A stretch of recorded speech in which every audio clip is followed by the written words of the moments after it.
Okay, welcome to this Research in Practice event held on the 2nd of November 2022. Firstly, I would like to acknowledge that I am joining from the traditional lands of the Bunurong people. I extend my respect to elders past, present and emerging as the custodians and knowledge holders for this place.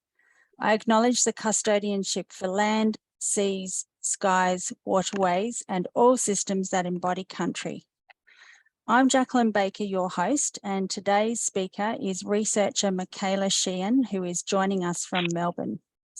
You may recall Michaela spoke with us in 2020 about how to craft a research paper.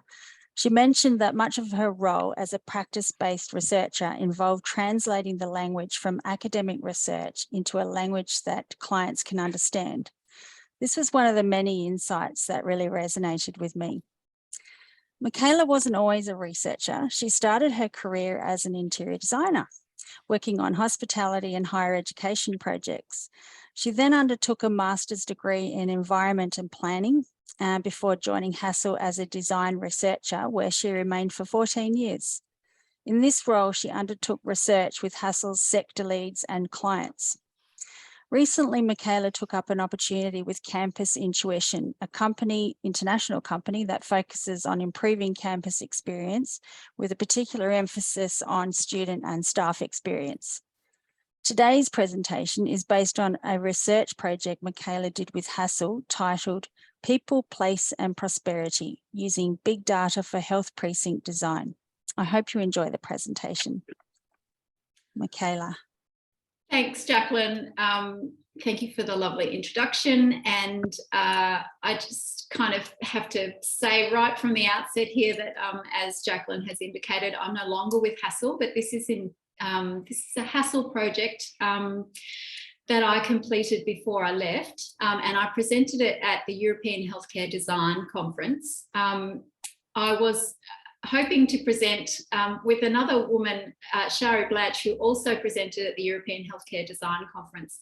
And I'm hoping that Shari will share her research another time. But as a result of that, it's actually not a very long presentation. So short and sharp, and there'll be plenty of time for questions at the end. So let's get stuck into it. No, that's not working. Okay, so the idea behind this research project was that a lot of research that is done in practice is post-occupancy evaluation, but quite soon after the projects are completed. And what we wanted to do in this instance was look at some projects that Hassell had completed 10 or so years ago. They were large projects, hospital projects, the Fiona Stanley Hospital in Perth and the Gold Coast University Hospital in the Gold Coast in Southport. And what was really great about this was that the hospitals were delivered at about the same time in 2013 and 14 respectively, and they were about the same size, and they had some very similar urban design characteristics. And what we did was we partnered with a big data analytics company, place analytics company called Place Intelligence.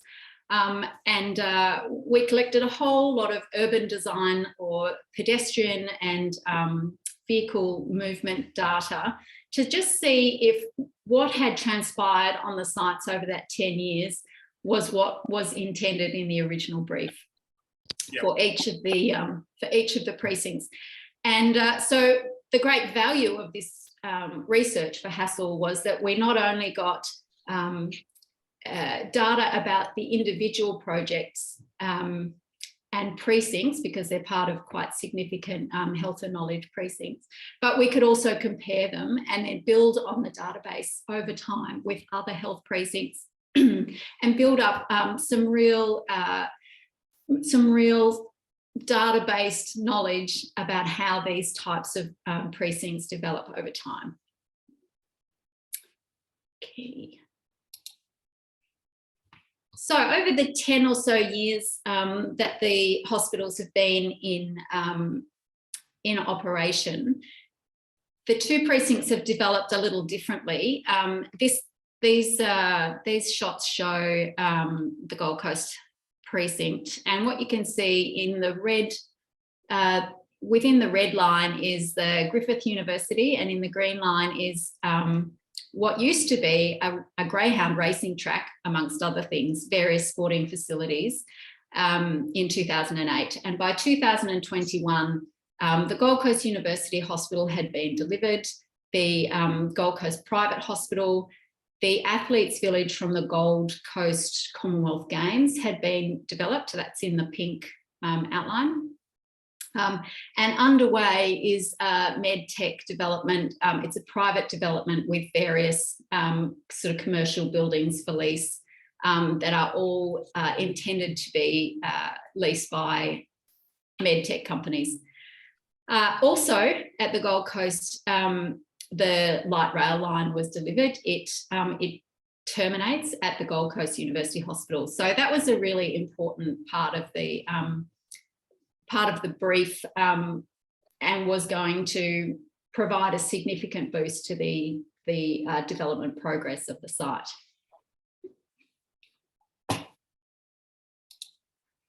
This is the Murdoch Specialised Activity Centre, where the Fiona Stanley Hospital was delivered in Perth. And what you can see in these two slides, which are photographs, which were taken at around the same time as the Gold Coast ones, is that the Murdoch precinct has not developed nearly as quickly as the Gold Coast precinct has. It does have a major rail connection, which was already there before Fiona Stanley was built, but it has not, for various reasons, developed commercially as quickly. So it's only now, sort of, well, 9 years after the plans were put forth that a commercial development is emerging out of the ground quite close to the Fiona Stanley Hospital. And you can see there's a construction site in the very centre of Murdoch University there. That's recently been developed with a very significant building. So there has been just that development at Murdoch University, but otherwise just the Fiona Stanley Hospital, really. Oops, sorry about that. Okay, so the research project used big data, and that means lots of different things to lots of different people, but what we were interested in was how active the sites were with pedestrians. Hello, Jasmine, it's Jo Dane calling back again. We also looked at how site connections, so where people were travelling from and to within the, once they arrived at the site, but through walking.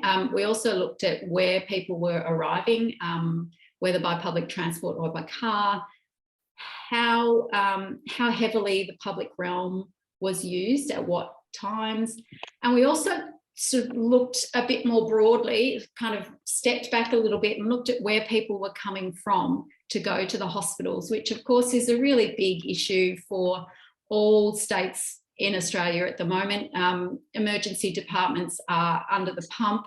And so what we did was look specifically at how far people are coming to get to the emergency department of each of those hospitals. Okay.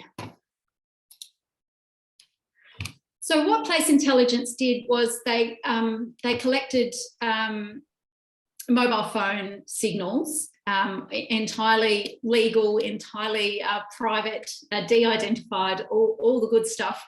But what we were looking at was in very small areas, so within, it might be a 15 square metre grid, if I remember correctly, how many mobile phone signals are being received and where they're moving from and going to.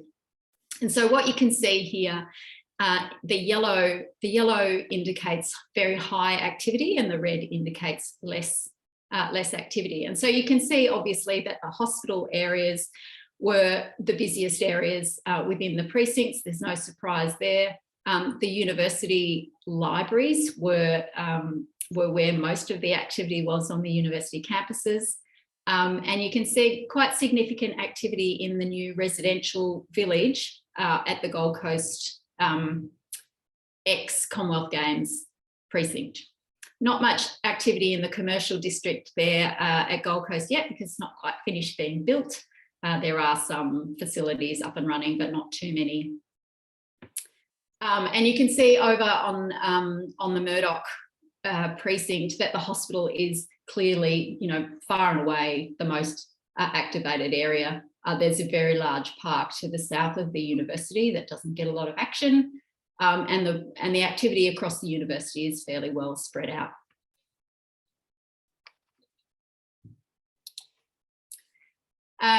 So the data that we collected was able to be sliced and diced in a million different ways. We looked at, over the space of the years. The data that was collected was between 2019 and 2021. So that was interesting from a COVID perspective, of course, because the hospitals experienced, quite significant changes in work patterns and visitors, etc. So we looked across the range of years, but we could also nail it down to very short intervals and see who was using the spaces at what time. So what you can see there is that the universities are the pale lines. So the pale yellow is Murdoch University and the pale pink is Griffith University, and the darker colours are the hospitals, and the hospitals get most of the activity, and the peaks are between sort of 8 and 2, and then it falls off quite significantly. And the value of that data is that it clarifies for the clients or the precinct developers or whoever they might be, that perhaps there's some activation issues in the afternoon or opportunities where they can perhaps get better space utilisation as the day wears on.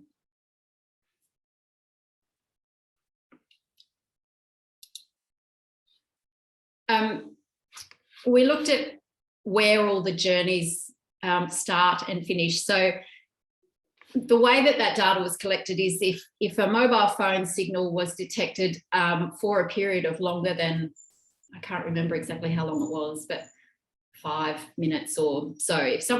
If someone had stopped in a location and then they went somewhere else, we could track that specific journey. And so what we could do from that is see the relationship between buildings and spaces on campus and throughout the precinct. And so the yellow dot in these diagrams shows you where the journey started, and the line takes you to where it finishes. And what you can see, of course, is that the hospitals are the place where most journeys start, because that's where all the staff are. But it kind of reveals some interesting relationships, and we explored lots of different relationships, but I will just show you one of them. So we were able to weed out all of the journeys except those that we were interested in. So one of the great kind of drivers of these precincts is the connection between health research facilities and hospitals. They want staff to commute between the two. They want research connections with practice. It's a fairly standard approach to health and university precinct design. So what we did was track the journeys from the Griffiths Health Centre, which is the big research building, health research building at Griffith University. Where were people going? Were they actually going to the hospital? And it turns out, you can see there's quite a significant line, red line, between Griffith Health Centre and the hospital just over the road from it. So that was really great. What we found at the Murdoch site was that there wasn't any connection between the Murdoch University Health Sciences building and Fiona Stanley Hospital. The strongest connection was actually to the railway station. And, it's great that people are travelling by public transport to the Murdoch University Health Sciences building, but they're not getting any crossover with the hospital during the day. So that was quite revealing. It does obviously, it's affected by the relationship between institutions. And health science is actually not a specialisation of Murdoch, but it certainly is of Griffith University. And so that's reflected in these diagrams. We also looked at, journeys between transport hubs and buildings.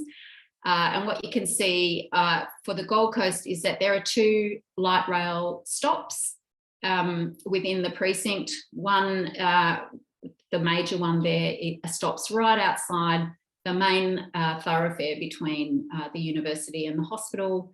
It's quite heavily used, but there's also quite a lot of traffic from the smaller stop or the previous stop to the Gold Coast private hospital. So this is really useful for transport planning clients and for understanding where pedestrian safety might be an issue, what faculties are getting their students there from public transport, who's using it. We could track it over time, so you could investigate at what times, nurses are using public transport and when they're not, according to shift patterns and that sort of thing.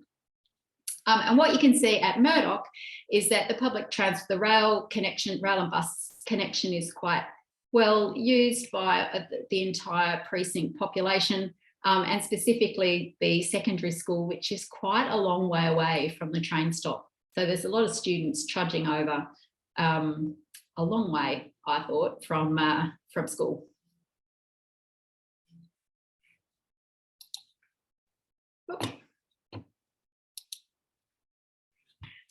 Another thing that we looked at was public realm use. So the yellow is the in the Google Earth shot there is the highest level of activity, and the red is the lowest level of activity.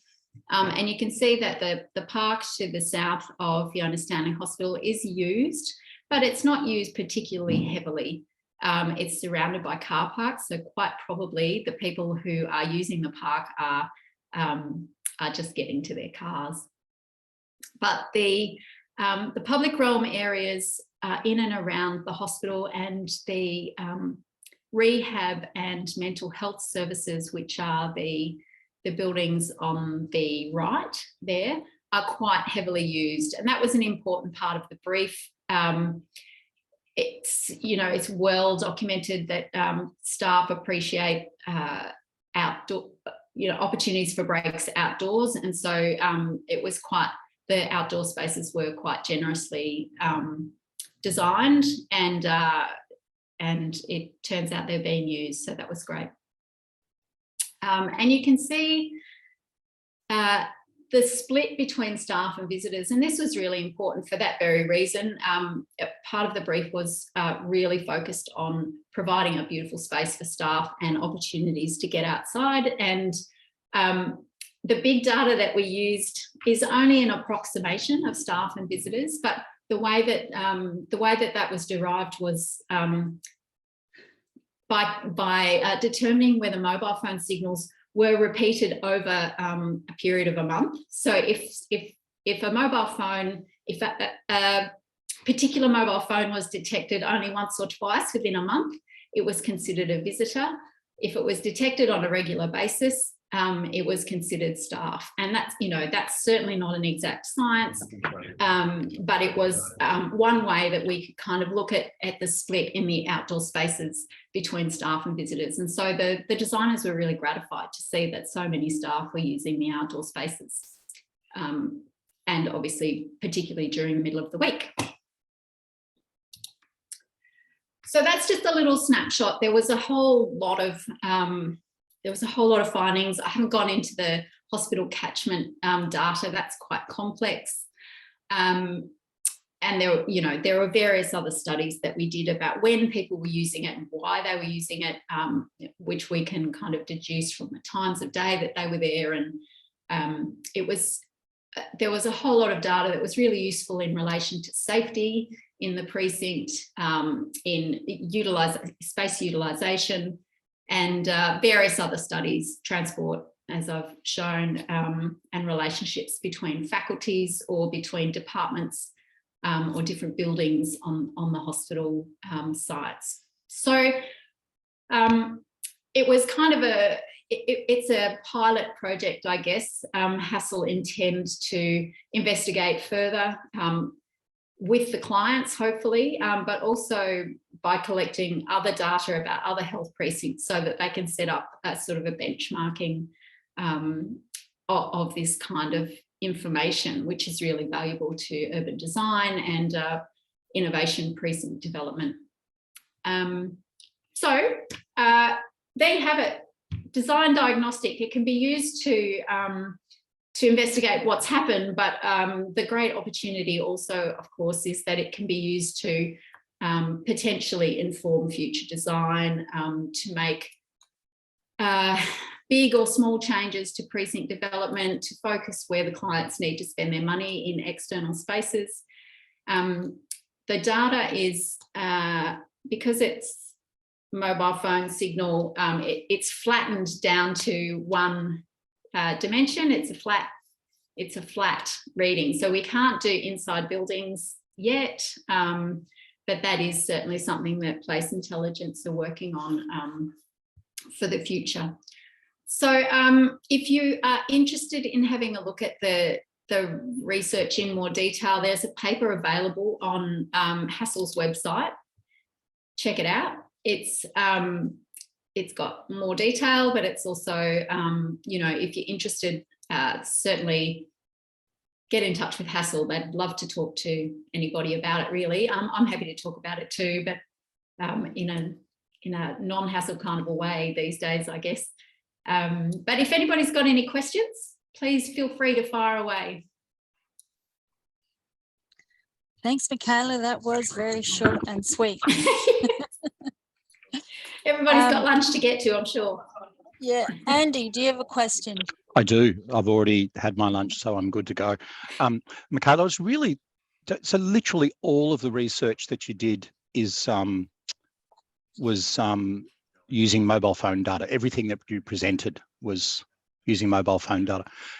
It's. I guess I shouldn't be surprised about the Big Brother aspect of it, but is that how?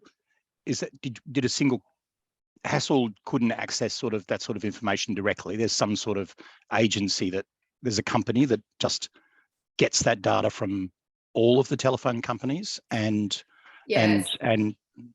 cuts and dices it for you. Yeah, so it's all very highly regulated, as you might imagine. The data that we used is available. You can buy it, but it all has to be through the regulated, privacy conditions. It was what it shows. The data doesn't pick up everybody's mobile phone, for starters, because you have to have your location services turned on. And so what the data shows is a kind of proportional representation rather than absolute numerical data. So we can't say how many people were in that space. We just know that of the people that were there, that might be representative of 40 to 50% of the people that were there, but we can't categorically say that. But yes, it is all very stringently complying with the UK privacy provisions, because they're actually the strongest that are going around. So that maxim that if you're not paying for a product, you are the product with internet research, is that? But this is funny because this is presumably telephone companies willingly making available and presumably even selling this kind of data. I mean, obviously, I presume that they looked at it and thought, well, this is innocuous, good, worthwhile research sort of thing. Well, the important thing is that it's de-identified, so there's no link between who belongs That's to the what you're mobile saying. phone. That's what you're saying. No, Yes. I hear what you're saying. Yep. I had my reservations too, Andrew. Yeah. I am uncomfortable about it to a certain degree. it's that old thing. Are we using it for good or evil? And is it being used for good enough to justify the potential evil that may come from it? Yep. Okay. Yeah. Thank you. We have a question from Matt Austin. Hi, Michaela. It was a great presentation. Thank you. This is Matt from Cox. Two questions. In terms of the concept of anonymizing data, you can't really anonymize the data to that degree. I mean, they do it, they anonymize a person, but eventually through the pattern of the behavior, you could actually pinpoint who that person is. And they did that in America, where they anonymized the data, they put it out there, and the hacker actually exactly pinpoint who that person was because he had a certain pattern in terms of their behavior. In terms of the context of the data that's being revealed, have you guys separated the data from the Android users and the iPhone users? Because I believe in the iPhone users, there's a bit of a restrictions in terms of how the data is being kind of pinged in terms of the GPS information compared to the Android ones. So I was wondering whether if that data has been actually separated or split in terms of that information, and if you found any differences or patterns. The answer is no. I don't believe the data was split. But having said that, I was not the data end of the research. I was the design end of the research. Place Intelligence took care of all of the data for us. And I know that sounds like a bit of a cop-out, but I'm not across the detail of all of it. So who will be verifying the data then? Like in terms of the verification of the data from your end, there's a company who buys this data, who says, I have this data available and I will anonymize it. I'll make the raw data readable for scientists to read. But from the scientist's perspective, where is the QA measures to verify and understand if the data is being collected is to a degree correct in terms of what they've been kind of claiming? Yeah, well, I guess that's where they make a whole lot of disclaimers, and you can see the disclaimers in the report about the proportional representation of data, as well as, so that is to your point about accuracy, but also anybody who has those queries is certainly welcome to make them to Place Intelligence about the data, but we didn't go into any detail with that. That's obviously all part of the legal conditions and agreements between Hassell and Place Intelligence, and then Place Intelligence and their providers. Thank you. Sorry, that's not very satisfactory, is it? I'm as uncomfortable as everybody about this. Rebecca. Yeah, look, I'm less uncomfortable. Like, I've got colleagues at Harvard and Melbourne and Singapore University that have been using this kind of data for, decades now. So it's happening, whether or not we're comfortable. Yeah. I guess my question comes to the architecture. So on that last slide, you said that the data tells us what makes a place welcoming. And I guess my question was going to be, it doesn't really though, does it? It just kind of tells us where people are preferring to go. So I'm just wondering, because it was such a great project and it must have raised a lot of questions for you, particularly knowing these precincts quite intimately.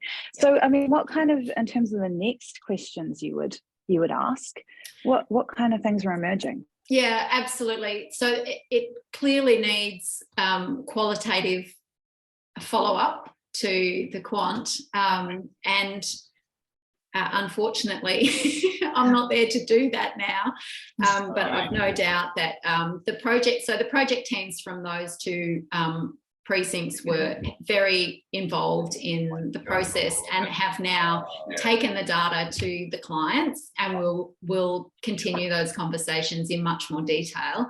The report that's on the website is really about the comparison of the two projects rather than looking in detail at the individual projects. You're right, it doesn't really tell us whether it's welcoming or not, except to say that people aren't going to some areas and they are going to others, and then it's up to the clients and the next step of research, which is qualitative, to understand why people aren't using it. It might be perfectly okay that people aren't in some of those areas, but the client might see somewhere where they thought, you know, people would go and they're not going, and they need to investigate that further.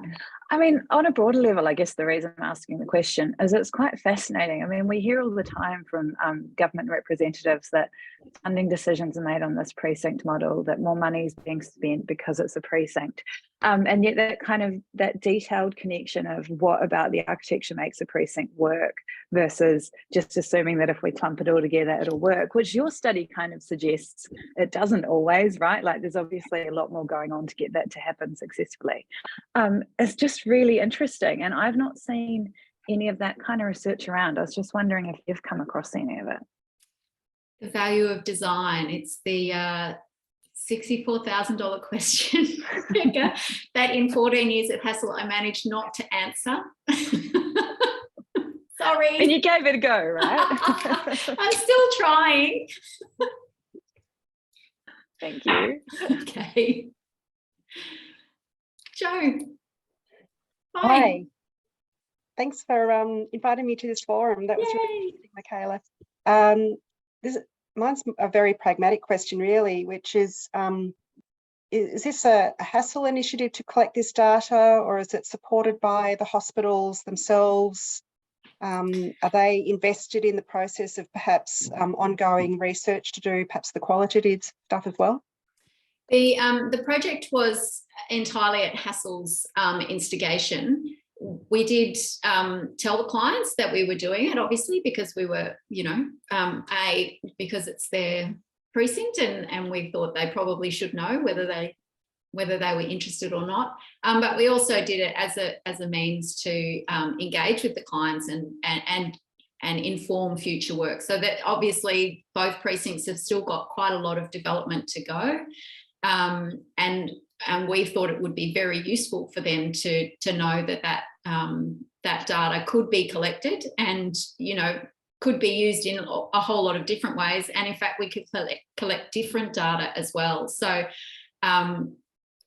it was the other thing to note, I guess, is that Hassell has a stake in Place Intelligence, and so it was actually a pilot project to develop the relationship and to understand the limits of the data, what people were comfortable with and uncomfortable with, as we've already discussed, and how the clients might engage with it, whether it was directly, whether it was through, you know, the next projects, or whether they were just interested in looking back at what had been delivered already.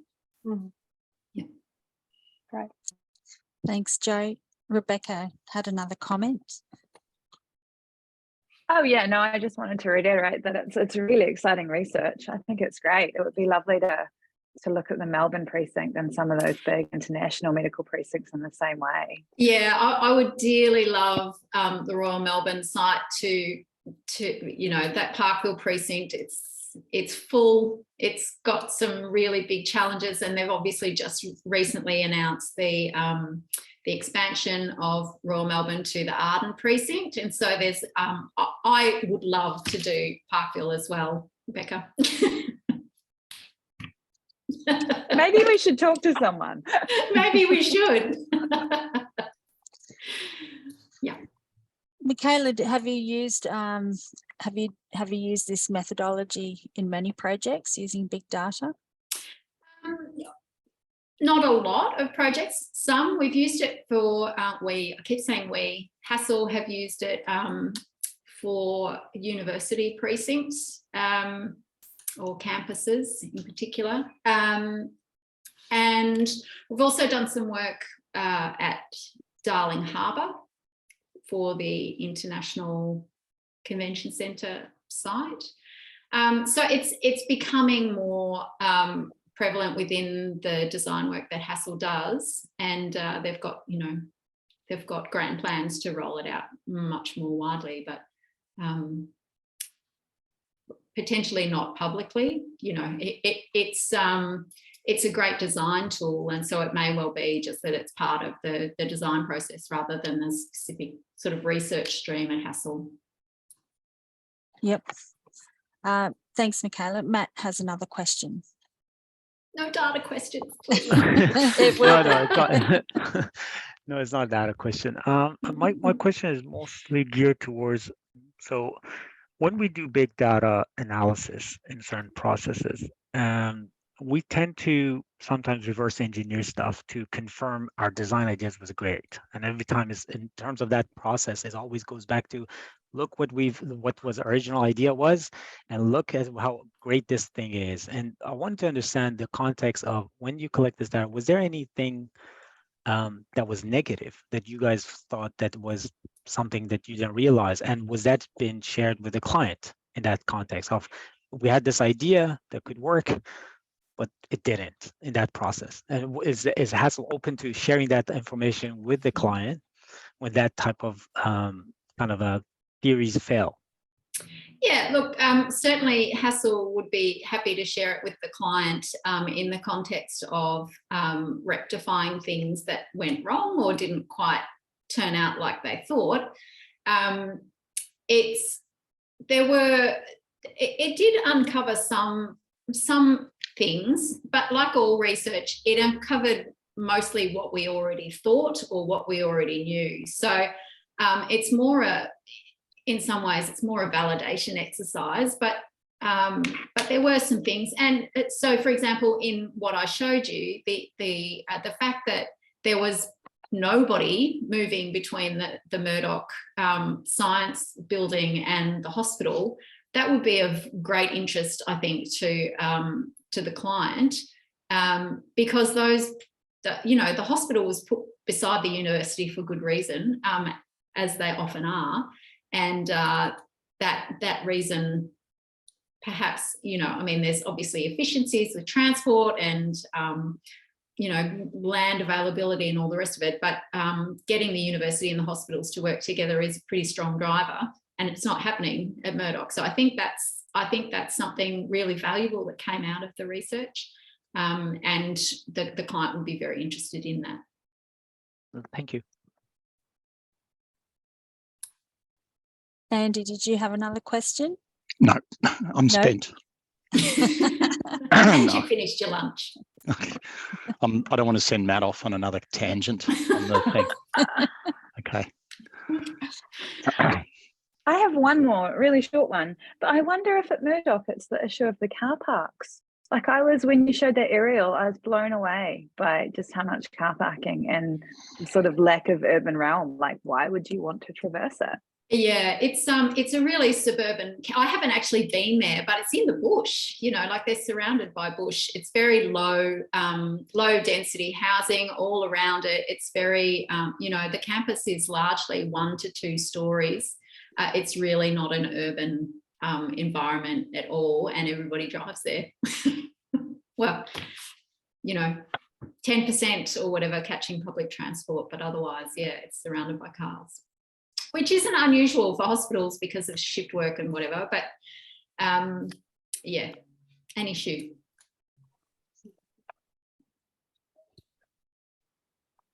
Are there any other questions and comments? Oh, okay. I'm going to have an early minute this time. I'd like to really thank Michaela. Michaela's spoken at this event, I think 3 times now. I know. I think I'm done. People will get sick of me. I'm pretty sure you were our first speaker ever, which was before we were online. So that's exciting. Joe has one other comment or question. Oh no, I was applauding. Oh, you were clapping, yay. So thank you so much, Michaela. Yeah, with this group, we started this group. Michaela was one of the founding members when we used to have lunches together once a month. So look, I really appreciate you making the time to speak to us today. Thank you so much. And thank you everyone for coming. Thanks, Michaela. Thanks everyone. Lovely to see you all. Thank you. Bye. Bye.